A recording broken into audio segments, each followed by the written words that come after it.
kale awanda boy jigwe omukutu gwe tulina gyosiza okubanga otulaba Hands Pro Live olunaku lwali tuli ku kufiirwa kwa Evelyn Lagu era nga nyimiridde n'omu ku babadde abajjanjabi bwe kiri nga kitalo ddala amannya go nyaganyiza kecha Isaac Evelyn ono omumanyi nga omuntu kika ki wadde omumanyi nga relationship tetubadde na relationship gye mbadde nayo ya ne Fred mutabani he was my best friend way back from senior 3 year ade mukwano gwange so it became more serious mama weyalabye so we had to join hands and then mami kuwa bamuzalomu nange banzalomu so I understood nembeera gyayitamu so abadde nga mami najja nemba joininga ne mami naye she welcomed me as a son so we with her all this time bwe yafudde wabadde kumpi naye amwezi embeera yabadde etya era eddakiika ezasembeyo okuba nga afa nga bulijjo kale tugenda tukwa dialysis nyanama kiruddu yes salama so bibadde nga successful sometimes tufunamu dialysis it's a process that omusaayi gwo bakuinsertinga mu catheter connecting around so connecting ku mutima pumping omusaayi gw'amaanyi so they connect that ebanga kukanula newano era process yaki kukyusa omusaayi kubeera ku tubes bbiri gufuluma ne bagusengeja then ne guyingirirawo your blood all your blood so we went yesterday there okukikola ekyo buli tuba tukikola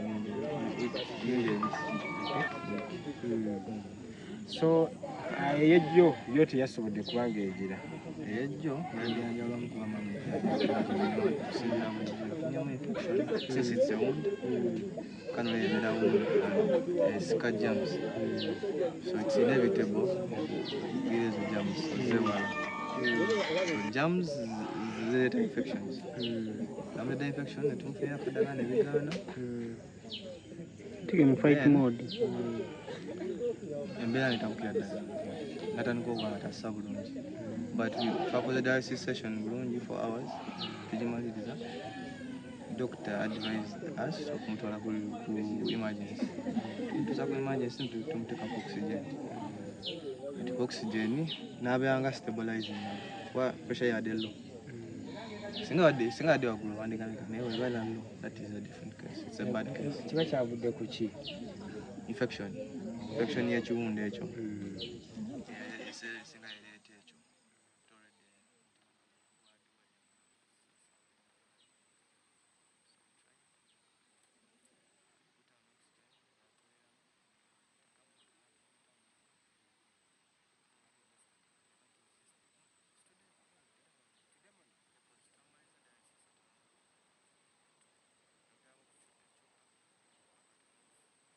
glucose n'ekyupenda so nakati watusesa kumenya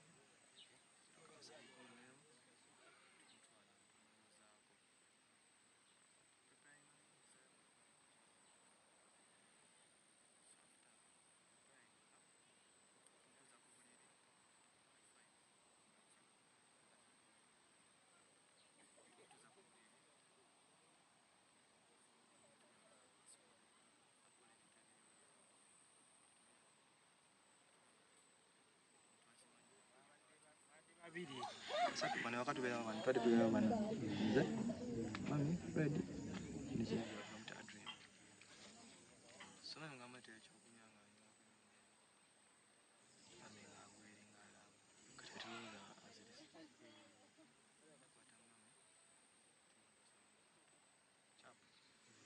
tuvugawo paka Mulago kozi yadde nearest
busiimu because abantu abamu bafa ng'agamba naye abantu bajja kundaga omukwano abantu bajja kujja wano. Personal, I'm grateful for her life kuba abantu bangi abalwadde b'ensigo bwe tukola nabo dialysis bazze bafa nga mama watuwaali ng'oluusi yatubikira mutubiki agamba Isaac Fred wano naafudde bannange tusaba shagira obulamu bwaddengayo butyo naye I think buli omu alina obudde bwe but I'm grateful nti awanga all this time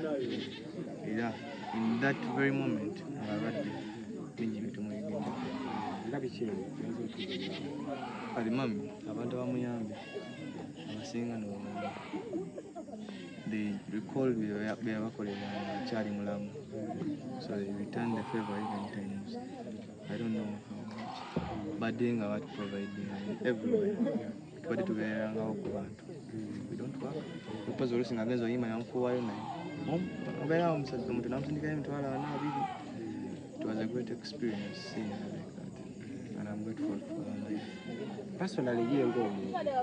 abadde musiimu engeri abantu gye bamulazeemuko bambi abadde musiimu nnyo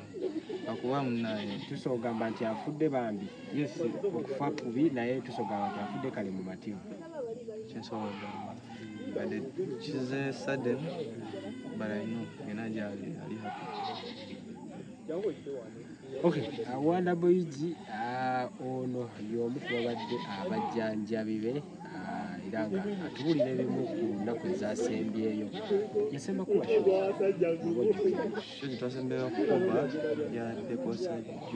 Sanyuka TV ku Saturday ku Mona Lisa and that is the last meal we had with our mom. It was fish. Twasemba Mona Lisa. No, besides Mona Lisa, we went to eat. That's the last meal we had. Actually, Fenna was asking, then mommy, your friend, because that's how it was. Ekiyaga asinga okuba nga tayagala nga ekyo bw'ekikola oba bw'ekyapeninga awulira bubi nnyo nnyo nnyo. Ade mukazi nnyo erondalonda yawe kyozopen ade nakyali waffe kusinga maama so agamba munyooma bakati ffe tuli basajja bakulu yadde twali tumulabirira naye you have to know your limits. Yeah. You're staying in her house. Yes, she needs you, but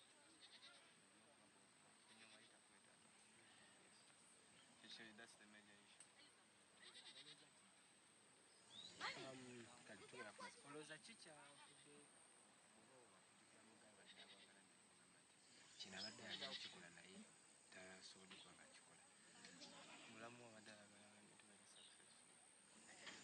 Mostly Kenny and Fred, because I love you. We're supposed to be doing something else, but so